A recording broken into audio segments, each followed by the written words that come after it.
Why do we wait for heaven somewhere beyond, when the gates have always been here, within our very breath? This is part 14, the final step of Cure Insomnia Naturally with Zen Stories for Deep Sleep. A 14-part journey towards stress relief, inner peace, and a life transformed.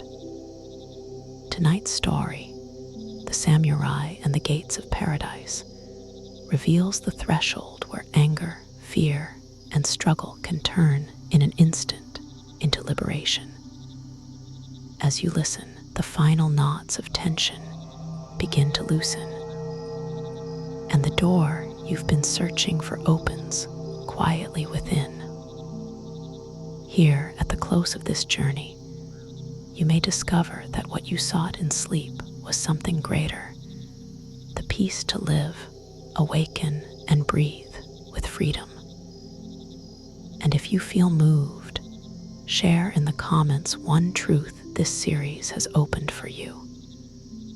From every corner of the world, we arrive together at these gates and step through into stillness, into peace, into paradise. The Samurai and the Gates of Paradise. What if paradise and hell are not places you go to after you die, but gates you choose to walk through with every single breath? We have journeyed far tonight through many landscapes of the heart and mind. We have seen the wisdom of the empty boat, the freedom of letting go of burdens, the compassion born from shared sorrow, and the peace found in ordinary tasks. Now, we arrive at the final gate, the culmination of all these teachings. This story reveals that the ultimate power lies not in controlling the world outside us, but in choosing our response to it, moment by moment. It teaches that our inner state creates our outer world, and that heaven and hell are not destinations, but decisions. As we begin this final story, let your awareness be sharp and clear, yet soft and receptive. This is not a lesson to be analyzed, but a truth to be felt. It is the key to creating your own peace, right here, right now. Imagine a fierce and proud samurai warrior. His name is Nobushige. He is a man of high rank, renowned for his skill with the sword, his courage in battle, and his immense, intimidating pride. He has killed many men and fears no one. But there is one question that haunts him, a question his sword cannot answer. He wants to know about heaven and hell. Are they real? And if so, where are they? He hears of a wise old Zen master named Hakuin, who lives in a small temple nearby.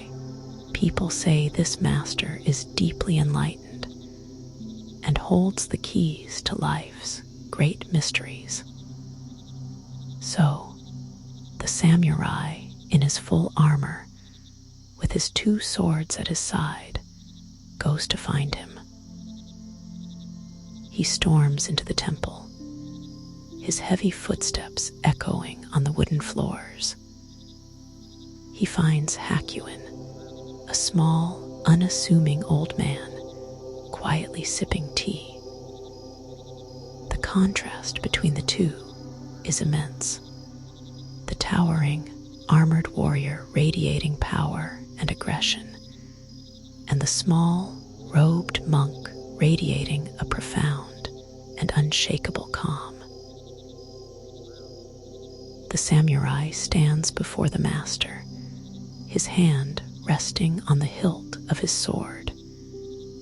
He does not bow. He does not show respect. He looks down at the monk and bellows, in a voice accustomed to commanding armies, "Old man, teach me, where are the gates of heaven and hell?" Master Hakuin looks up from his tea, his eyes slowly taking in the warrior from his dirty sandals to his arrogant sneer.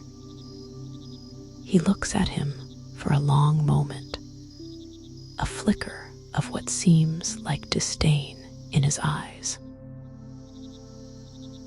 Then Hakuin says, in a voice dripping with contempt, "Teach you? Why would I waste my time teaching the likes of you? You are a crude, foolish, ill-mannered lout. Look at you. Your armor is rusted, your breath is foul, and you carry yourself like a common thug, not a noble samurai. You are a disgrace to your class. Get out of my sight. I have no teachings for an idiot like you." The samurai is stunned. No one has ever spoken to him this way. His face turns from pale to red, and then to a deep, dark purple. The insult strikes at the very core of his pride, his identity. An uncontrollable rage, hot as lava, surges through his entire being. His mind goes blank with fury. He lets out a roar of pure, homicidal anger. With a lightning-fast movement, he draws his great, sharp sword from its sheath and raises it high above his head, ready to strike the monk down, to cut him in two for this unforgivable insult. His world has shrunk to a single point: the destruction of this insolent old man. In that very instant, as the samurai's sword is poised to strike, Master Hakuin looks up at him, his expression calm and unwavering. He points his finger directly at the warrior's furious face and says, quietly but with immense power, that right there is the gate of hell. The samurai freezes. His arm, holding the heavy sword, trembles in midair.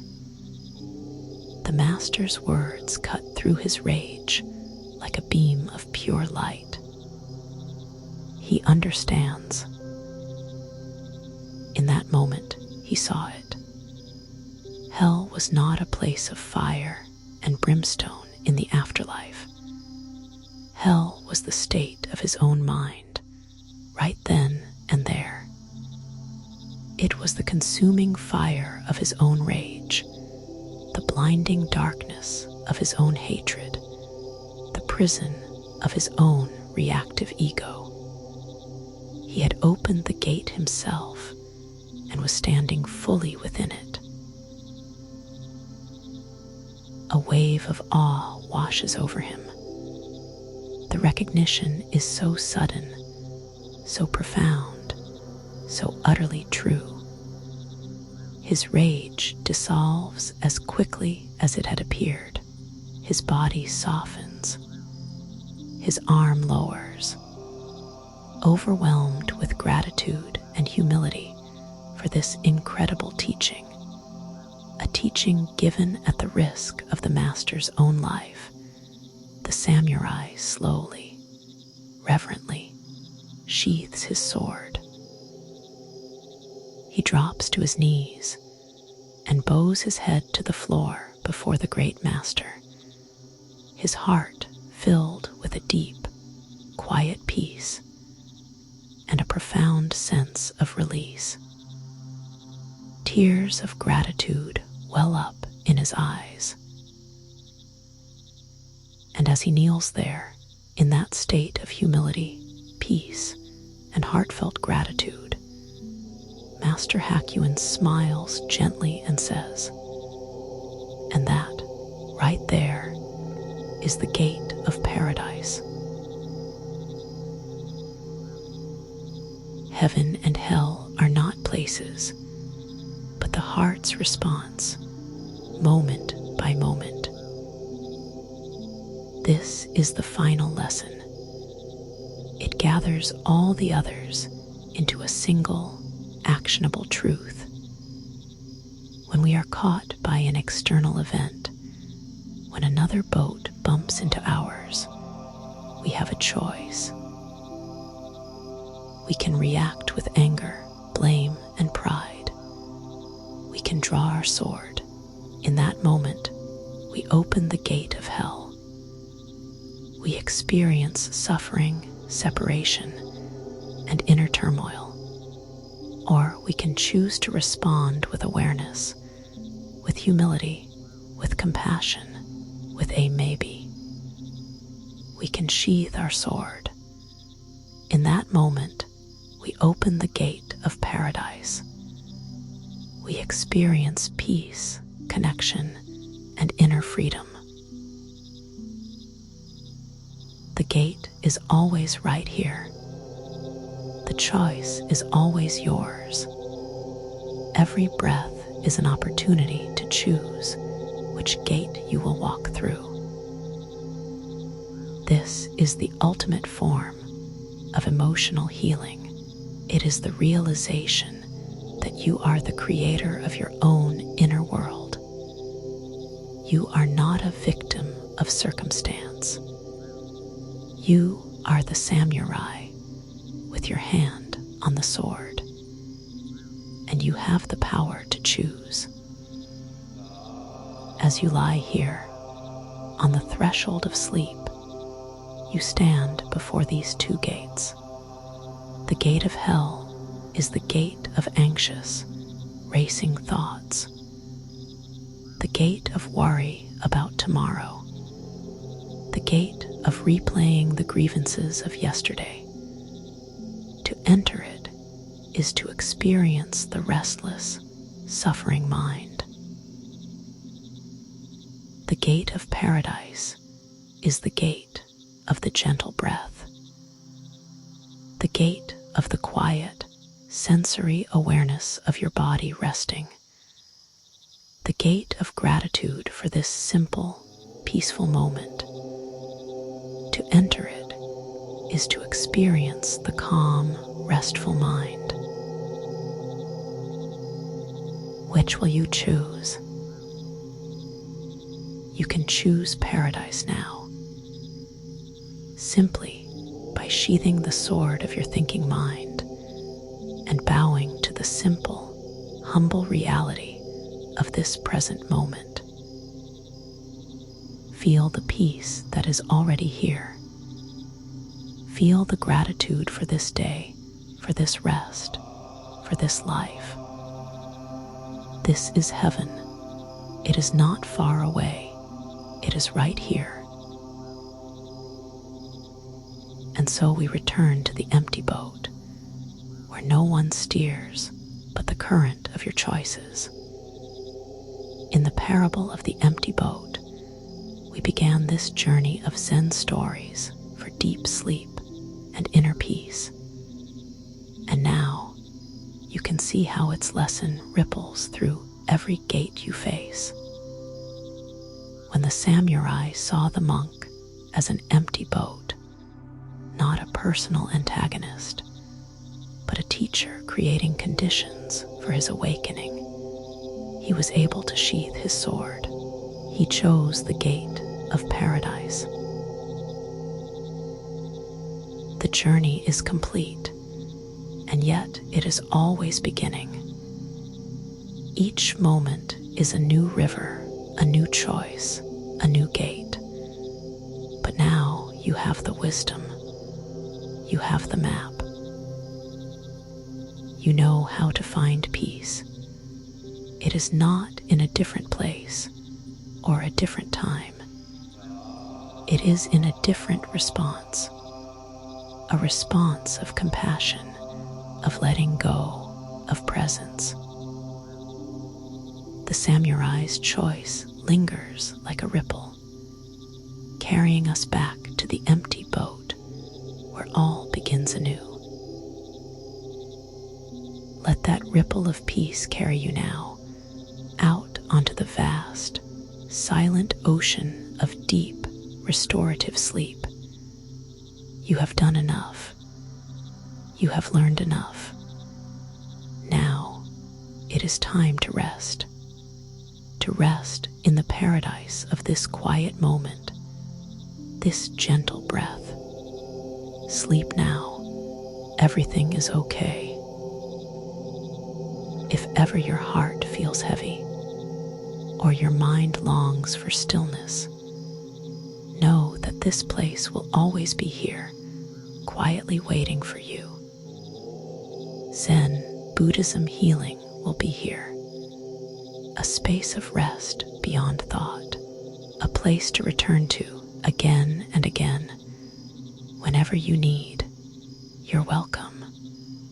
Welcome to the peace that was always yours. Sleep now. Sleep well.